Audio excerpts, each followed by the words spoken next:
Če nas pri volanu vprašate, kaj si mislimo o SUV-jih, ki jim znamke na vsak način zraven lepijo oznake športen, pol pa rečejo, da je kupe, bi dobili kar nekaj sočnih odgovorov. Pri Porscheju ima taka oblika vsaj nek smisel, ker gre za znamko z zares bogato športno zgodovino.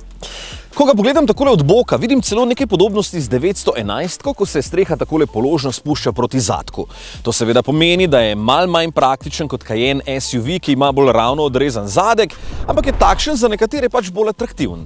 Sploh, če gre za serijo Black Edition, ki je zdaj na voljo tudi pri hibridnem Cayenneu, ki ga lahko podjetja celo uveljavljajo kot investicijsko olajšavo za zeleni prehod. Gremo najprej od zelene nazaj k črni barvi, ker se Black Edition sliši totalno hudo, ampak to ne pomeni, da bo avto nujno črn. Tale je recimo siv, oziroma pri Porscheju v tej barvi pravijo kvarcitno siva kovinska, če boste želeli točno takšno. In meni se zdi, da mu kar paše, ker dodatki Black Edition pridejo še bolj do izraza. Meni sicer najprej v oči padejo tale lepa platišča RS Sport Design z barvnim logotipom in res širokimi pneumatikami, zadaj so kar 305. Prepoznali ga boste po številnih črnih dodatkih, tudi po črnih obrobah stekel in črnem napisu na boku.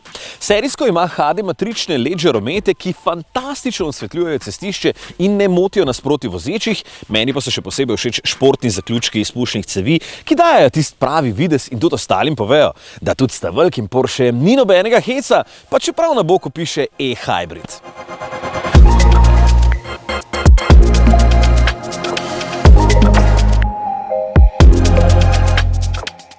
Isto vas bo navduševal znotraj, kjer je kar nekaj črne barve, če je že Black Edition, ne? Meni je še posebej všeč, da deluje hkrati športno in elegantno, da ni nekega kiča.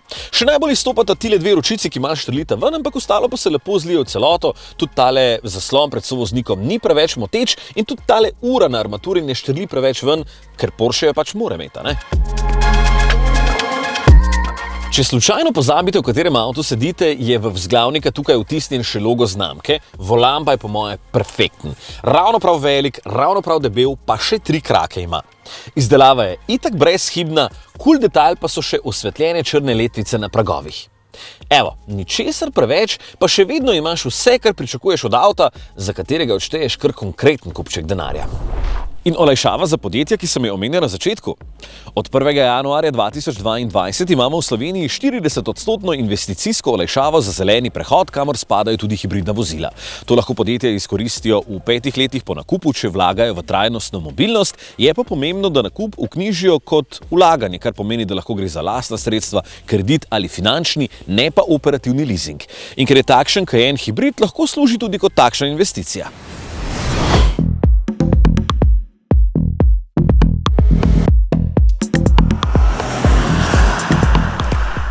V skladu s časom je torej pogon tukaj lahko hibriden, ampak da bo še vedno tisti pravi Porsche, se lahko pohvali z zelo lepimi številkami.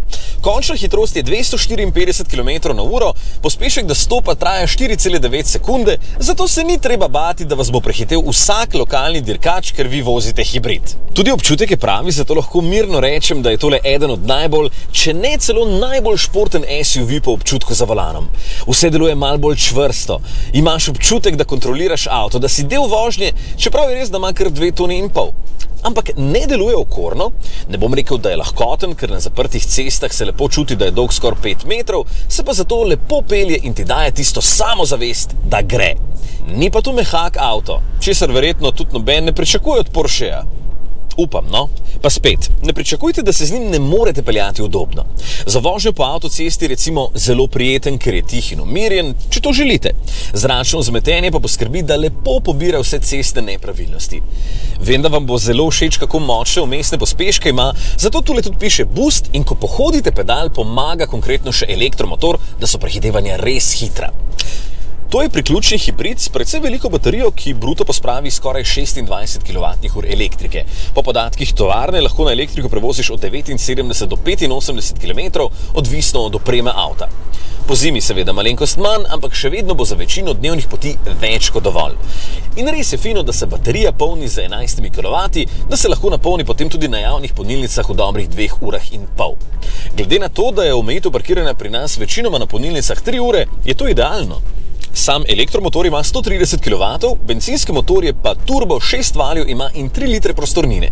Sistemska moč, pazi, 346 kW, kar je 470 konjev, pa še 650 Nm navora ima, zato vas ne bo strah, da kdaj ne bo šlo. Če si ga lahko privoščite in seveda želite voziti nekaj prestižnega, je takšen Cayenne lahko celo investicijska olajšava za vaše podjetje. Najbolj važno pa je, da kljub hibridnemu pogonu ohranja tisto, po čemer je Porsche znan in da zdaj lahko tudi ta model dobite v seriji Black Edition.